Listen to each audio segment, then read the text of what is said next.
Welcome back to the channel, and in today's episode I just wanted to give you an update on everything that I've done around the fish room and show you that aquarium that I cleaned up from yesterday.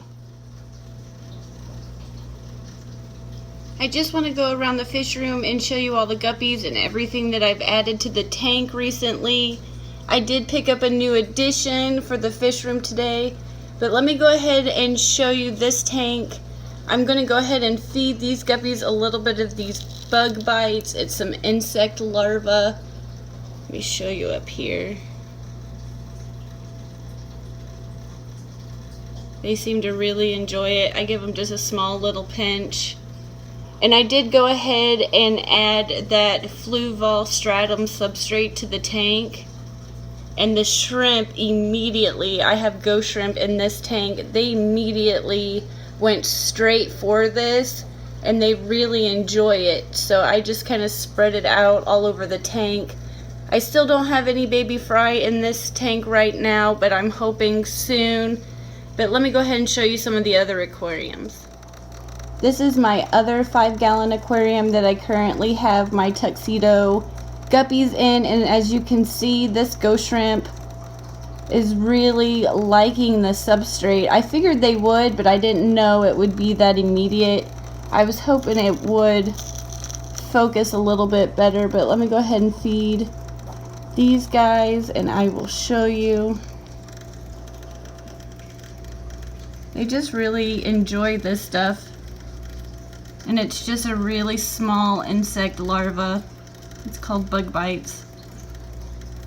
Let me show you this other tank real quick. I do have some new additions to this one I do want to show you.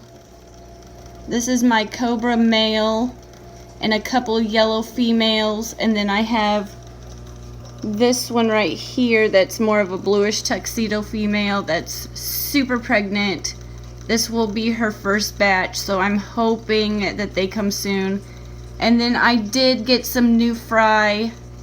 These little guys are about 3 days old, and there's, the best I can count, about 20. They're still moving really quickly and hard to count, so my best guess right now, I have about 20 new baby fry in this tank, and I'm gonna keep them in here for just a few more days and then move them over. I'm gonna go ahead, I dropped a little bit of food in here, but let me take you over to the next tank. I did go ahead and make this 5-gallon tank my fry grow out tank. There is one female in here that is slightly larger than the rest, but she is the one that came early. So she's about a month older, if not a little bit more. Actually, now that I'm thinking about it, she might be about 2 months older than the rest. And then the one baby fry that I had in the aquarium that I did clean and show you yesterday, I did go ahead and move that one in here too. That little baby is doing a little bit better, swimming around. Again, those shrimp really like that substrate. I've never had it before. It seems to be really popular in the fish community, so when I saw it, I went ahead and picked it up. But I want to go ahead and try to feed these guys these little bug bites. I'm not sure. It might still be a little bit too big for them, but I'm gonna try it. Let me see.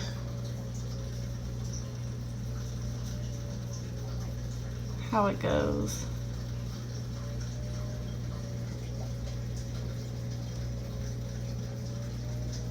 You over here to this 10-gallon that I showed you that I cleaned yesterday. It looks brand new. It's never looked so good, so I'm really excited to show you. Let me take you over here. So this is the 10-gallon tank from yesterday. I did go ahead and move all of those guppies that was in the 5-gallon tank that's my fries in now into this tank. And I have a feeling I'm gonna have a few nippy males because I do need a few more females in this tank. But I still have the 2 Amano shrimp in here, and they've been hanging out around this rock. And the algae, I left the sides. There's that one, and then over here, I left the sides a little bit more covered, and then I cleaned the front. so you could see. And even just having them in here for just a little while, they've cleaned this tank to a whole new level. I knew they would, but they've done it more than I've ever expected. And then I did go ahead and add a piece of driftwood right there for my pleco.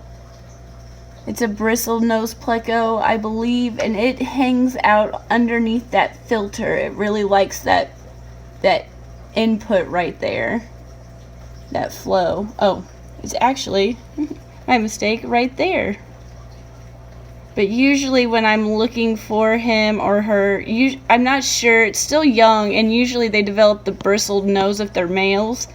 So I'm not really sure if that's a male or a female yet, but usually that is where I find them hanging out, is that filter.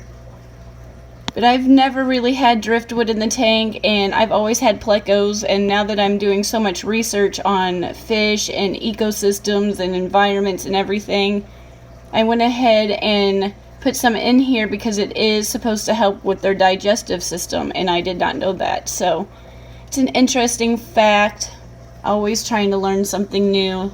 That's the reason I do appreciate everybody's input so much on this channel. This is my newest addition to the fish room, this 10-gallon aquarium I recently set up. I did have a male and female feeder guppy that snuck into the bag when I got my ghost shrimp, but the female died recently, about 2 days ago, so I just have the male. And then I have this albino bristlenose pleco I recently added, and then the driftwood is for the diet. And then these are the plants. They seem to be doing okay. I've lost a few, but I think it has to do with the filter kind of moving them around. And then here's that male.